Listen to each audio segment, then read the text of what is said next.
My name is Derrick Weyrauch. I'm the president and CEO of Palladium One Mining. Palladium One is an exploration stage company with two key projects, one in Finland, which is polymetallic and palladium dominant, and a high-grade nickel sulfide project in Ontario, Canada. Derrick, good to see you. Appreciate you coming back on. We did a technical session with you a few weeks ago. That was great, really interesting for us. It kind of made us think perhaps there's a little bit more we need to try and understand about palladium. So I think we're going to treat today.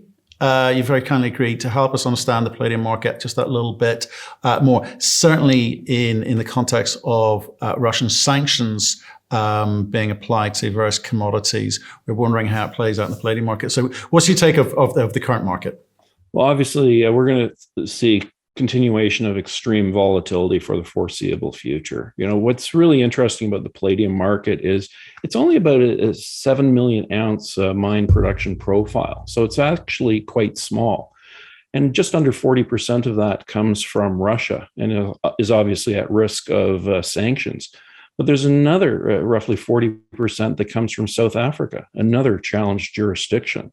So the whole issue about security of supply is a very hot topic, and we've seen that translate into the commodity price. So, but how do we as investors think about this? Because you and the board must be talking extensively on trying to understand what's going on out there. Russian sanctions not in place yet, but as we've seen elsewhere, the NATO blocs, the UN, and even the US have not feared to tread where some thought they wouldn't, which is cutting off the gas component. Same with the oil. Are you fearful that Russia will be turned off, or you think actually that would be a fantastic opportunity for us? How do you view it? Well, realistically, we're not in production just yet, and I don't foresee that they're actually going to turn off the supply simply because we need the palladium to put new vehicles on the road. You know, the palladium for the most part is used in the automotive catalytic converter for the gas engine. Roughly 140% of global mine supply goes into that industry. So if you turn off a huge or 40% of the supply, how are you going to meet the environmental standards that are required to put vehicles on the road? So I'm not 100% sure that we're going to see the supply cut off until there's alternate sources of supply. So, but do you think it's just a case of the molecules will head east as opposed to west, and China will buy up the deficit, buy up the palladium at a discount, and they'll be the main beneficiaries of these? Or do you think if there were sanctions, that they would eventually the product would find its way into market somehow? Yeah, I think there's risk that the product will find its way into market somehow. And it really is going to come down to how much the large automotive companies want to track the sources of supply. You know, we've seen it in terms of cobalt and all sorts of concerns with the production coming out of the DRC and the various labor standards and whatnot. And there's looking through the supply chain that has gone on there. Well, I see the same thing here. So it's just to reallocate and start selling the metal into, for example, China. Maybe that will work, but at some point in time, perhaps the large automotive companies are going to say, well, maybe we don't want our catalytic converters coming from that source. But we're speculating right now in terms of how this is going to roll out. And I think what we've been talking about at Palladium One is that we need to get supply from safe and secure jurisdictions that have a good rule of law. We need to build mines that are palladium dominant, given most of the palladium that's supplied globally is as a byproduct, right? 90% is a byproduct of nickel and platinum mining, only 10% is a primary supply. So it's a very nuanced situation in a challenging market. This is just the latest salvo that is disrupting the PG space. And yeah, that's an interesting point. I think we talked about that before, and it's good to remind us of it. Let's just stick with the kind of jurisdictional component just for a little bit longer, sure. Which is we've spoken to a couple of groups who've been involved with. I know this is slightly out of the realm, but we're talking about automotive manufacturers broadly here. They're part of the European Battery Alliance for the kind of EV side of the automotive production, and they're saying that the governments are actually working more efficiently now, in the sense that they're doing some joined up thinking, not just in terms of this sort of random, unassociated grants and tariffs or other ways that they can affect a business's ability to perform economically. But they're trying to get all the different miners, the different producers, to actually talk to each other and do things in a much more coordinated way. Obviously, again, come back to this kind of obvious issue with Russia and Ukraine. Jurisdictional risk is much better understood, much better defined in a way I don't think it was 4 weeks ago. Anything could go wrong, and I think the fact that these European countries are coming together and working a bit harder, what's that do for? Or are you seeing that in Finland with your project yet, or do you expect to see more of that as a result of what's been going on? Well, I think you can make a broad stroke statement and talk about the EU being ahead of the curve with regards to coordinated efforts to secure supply within the EU, obviously with Finland being part of the EU and a mining-friendly jurisdiction. I believe they have 45 active mines in the country right now. They're generally supportive of mining in any event, but now there's more of a coordinated effort, and certainly they're looking at battery plants as well and full life cycle accounting and recycling, et cetera. So absolutely, that is picking up, and I think bodes well for the metals that we're talking about. Right. And but how do you play that as a company? And so therefore, how do we, what are the optics for us as investors looking in terms of, do you think that there's going to be an accelerated time frame as a result of what's going on? Do you think that some of the red tape is going to be removed, or is it there's no corners to be cut and it'll be business as usual? No, I don't think there's going to be corners to cut. I think dealing in a mature Western environment, you have to use best available techniques. The focal point is definitely on environmental stewardship, and that's part of the green revolution in any event. So any proponent of a project is going to need to do things properly. I don't see red tape being cut down, but what I do suspect is going to happen is that there's going to be accelerated timeframes for making decisions. If something previously took, let's call it 6 months to make a decision on an issue, perhaps additional efforts are going to be put in place to have it happen in 3 months. What's your take then? Because what I'm kind of cognizant of is that people are going to companies are going to have to be just that little bit more nimble, because the markets are feeling a little fractious at the moment. There's some very erratic behavior by some commodities. We've seen it in nickel. We'll talk about your nickel project in a second.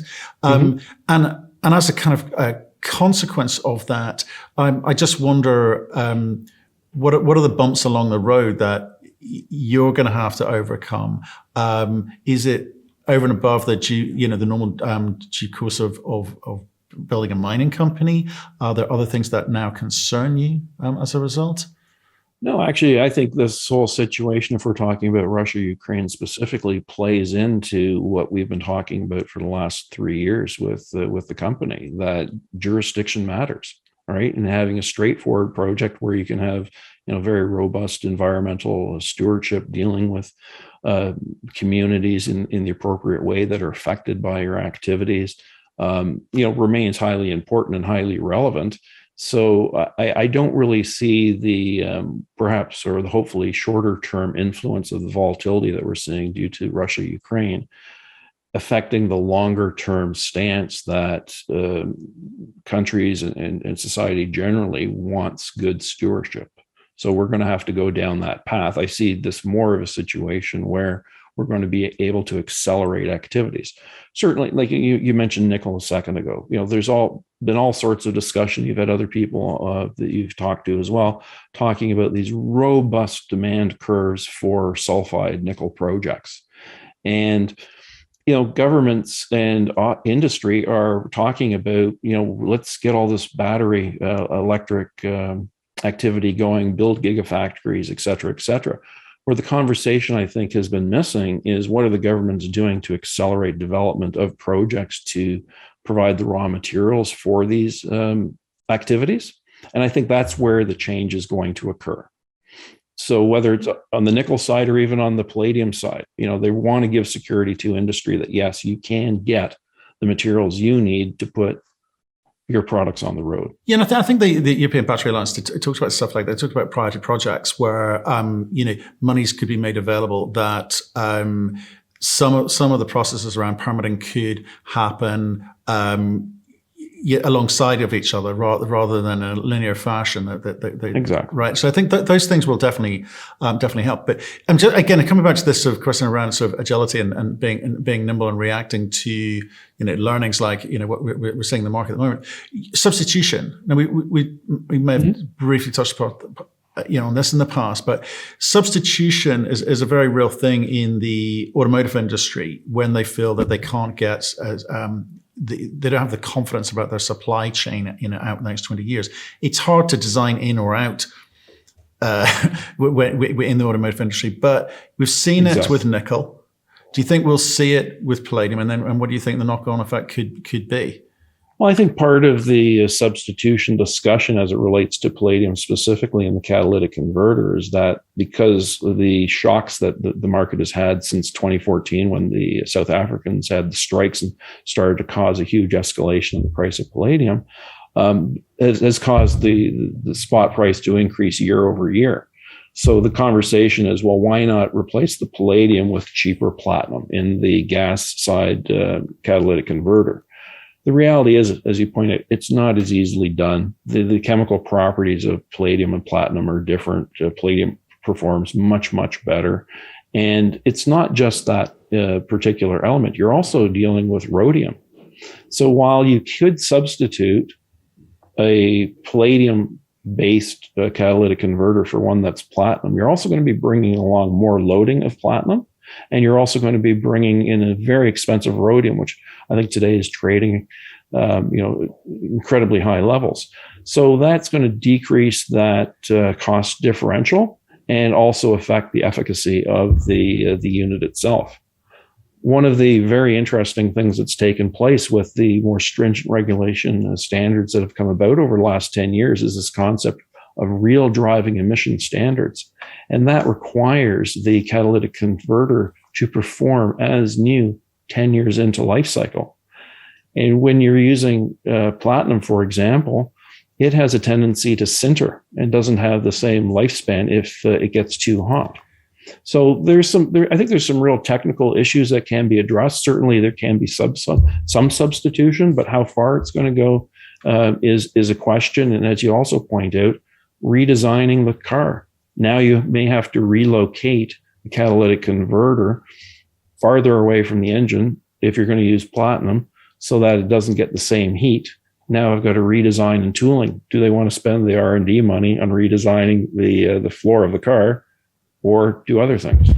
It's kind of interesting conversation that's going on around with automotives at the moment. It's obviously it's a huge primary industry, so secondary industry, I should say, with lots of competition, and it's a very different industry, since Tesla's come along as well. So battery thematic, a big part of this, and all the automotive companies are saying, right, we need provenance of the materials coming in here. We need to be able to track it and validate that, and we need to be able to have a kind of, as part of the EU taxonomy, a huge portion of that recycled eventually. When that all kind of kicks in 7 years' time. Can you talk that same game when you're going around and talking to funds about your ESG credentials or investors about ESG credentials? Can you talk that same game yet? Will palladium producers ever be able to talk that game? Oh, I think they absolutely need to be talking that game. Again, with 80% of it coming from Russia and South Africa, some relatively challenged jurisdictions compared to a European Union sourced product. That's absolutely something to be talking about and focusing in on. And, there's other stresses as well when we're just talking about security of supply. It's not necessarily just the sanctions that might come on Russia, but, we've had lots of conversation over the last 5 years or so about the lack of reinvestment into the South African mines.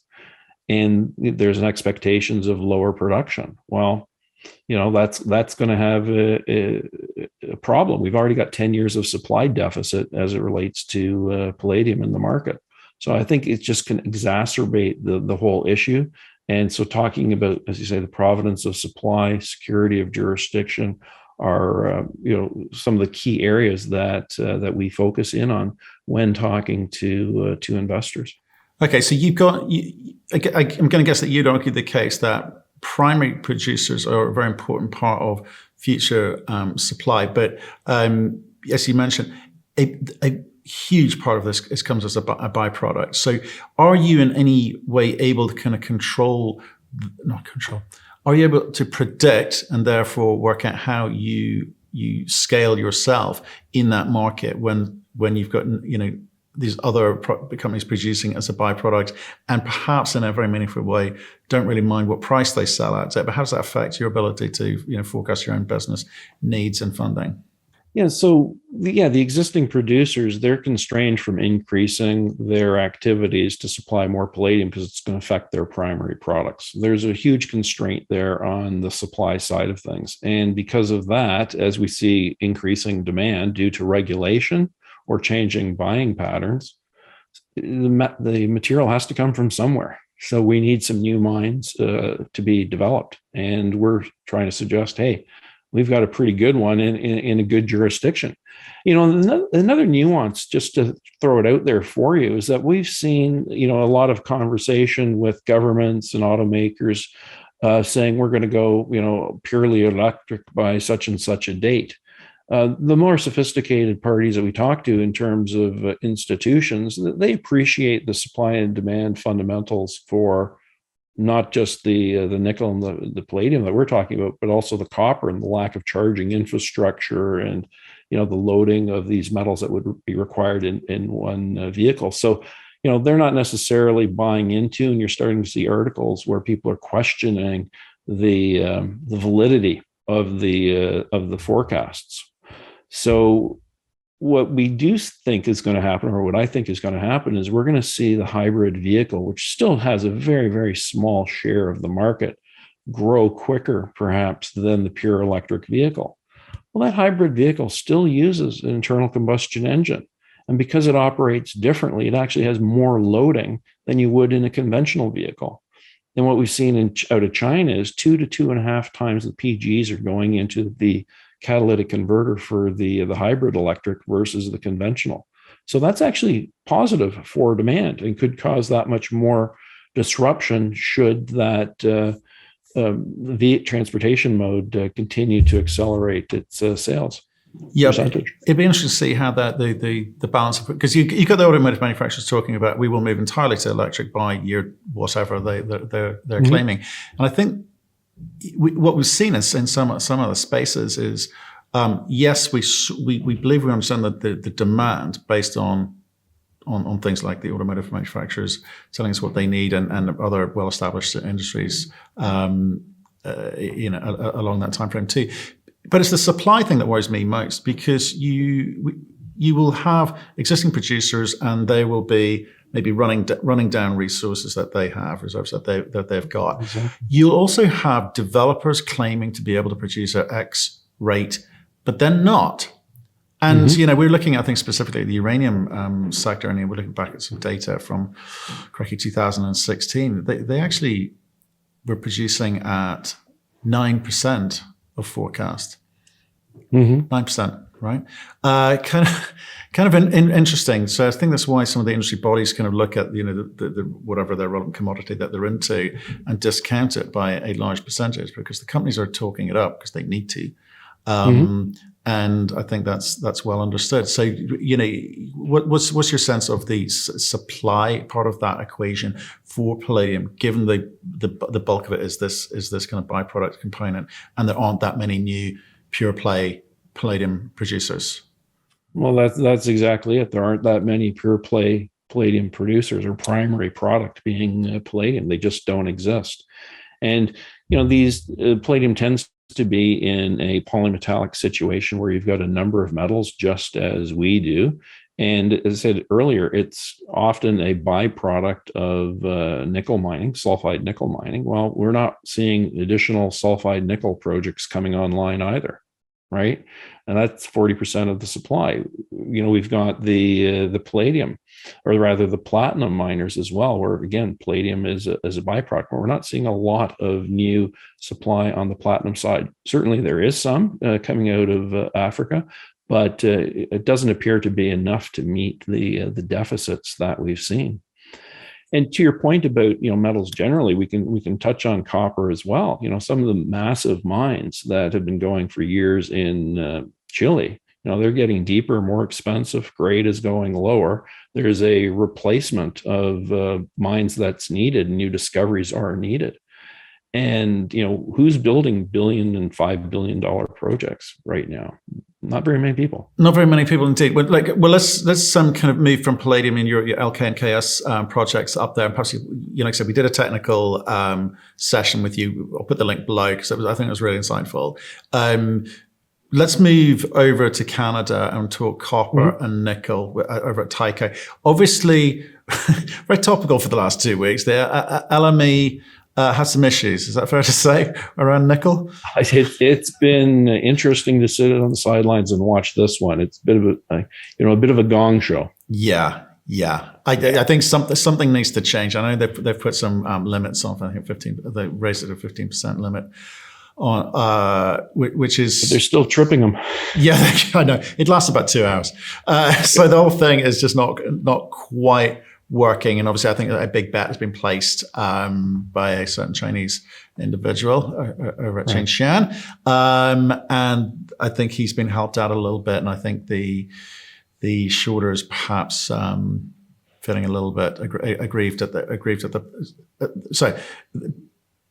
There's a group of people that perhaps feel a little bit aggrieved that they're not getting the same level of help. Let's sort of put it like that. So with that situation, obviously it's kind of the nickel prices went nuts. I think they've come back down to something reasonable, somewhere between the sort of 30 to 60,000 range, having been over 100,000 at one point. The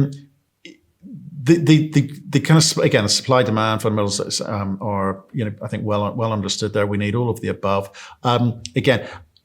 Does that help you go and raise conversations like that? Help you raise money? Does it bring your project Tyko, to the fore? Does your thinking change? I mean, again, I'm trying to understand how boards think, and therefore, maybe how retail investors should react. So, what was your take on all of that in terms of your project and what you do? Well, I would say it solidifies our resolve in the direction and the strategy we've had more so than anything else. It's important to realize that not all nickel is the same. You've got the laterite source nickel and you've got the sulfide. If you're going to process laterite nickel, it's not as environmentally friendly. It produces multiples of the carbon intensity for each ton of nickel produced. And there's all sorts of rather questionable environmental practices that take place in the regions where it's produced. So when you're looking at the nickel market, the annual market is roughly 2.5 million tons a year, of which only about 800 or 900,000 is actually sulfide nickel sourced. So, having that is really important. We have that with our Tyko project. It's sulfide sourced. It is what people want for the class 1 nickel. Because and class 1 nickel being what you would use in the batteries, it doesn't have the contaminants. So, it bodes very well, this whole situation, for what we have at Tyko, and we also have nickel and copper credits in Finland as well. So, it's helping us on both sides of the equation. Yeah, I think it's quite interesting because the whole Russia component comes back into this again. Again, sanctions talks about not quite yet happening, but if the numbers, using your numbers, okay, 2.5 million tons per year, I think the numbers sort of about 1.5 of that is China, Indonesia. Of the remaining 1 million, 25% of that is Russia. Norilsk being, I think they've got a big operation in Finland, have they not? Well, look, Russia is the number one supplier of refined nickel to the LME. The gentleman in his company is doing all the shorting. He's not supplying refined nickel. He's doing nickel pig iron, or NPI, or NAT. So, this is a huge issue where you've got the global number one supplier to the LME that's at risk of a sanction. And Russia generally is the third largest nickel supplier globally as well. So there's a lot of stresses here and could be a tremendous amount of unintended consequences, which brings us back to we need sources of supply in jurisdictions which have a good rule of law and are willing to accelerate permitting activities to allow supply to come onto the market. But do you get any more inbound calls as a result of something like, obviously, what was going on with the LME? As you described that, not many people understand it. The NPI component coming out of China, Indonesia predominantly, but in China by association, because it's pretty much owned by them. And then the type of and purity of the nickel, whether it be from sulfides or maybe even matte, I think comes slightly into the equation here. Does that help people understand the market a little bit more and just get that little bit more concerned about supply into the OEM thematic? Because supply chains are, long and arduous. The buyers are out there everywhere trying to find the cobalts, the coppers, the nickels, the graphites, you name it, right? They are struggling here.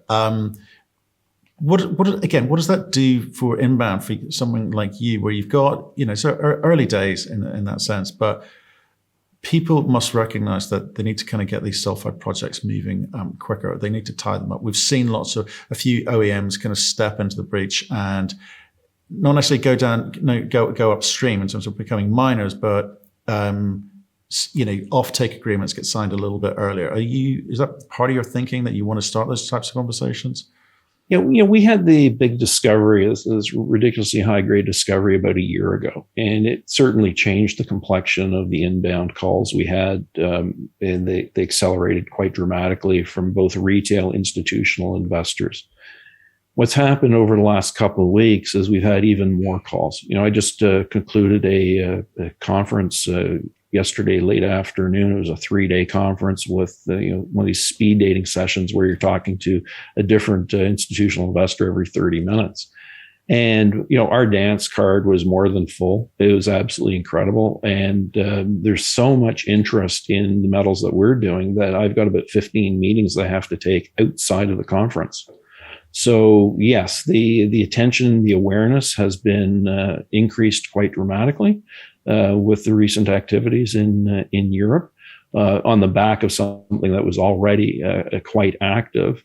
And to your point about having automotive firms engaged in conversations, absolutely, we've seen that over the last 9 months where firms are starting to request meetings and get an understanding of what the pipeline is and what the supply cycle may or may not look like going forward. Right. Well, there we go.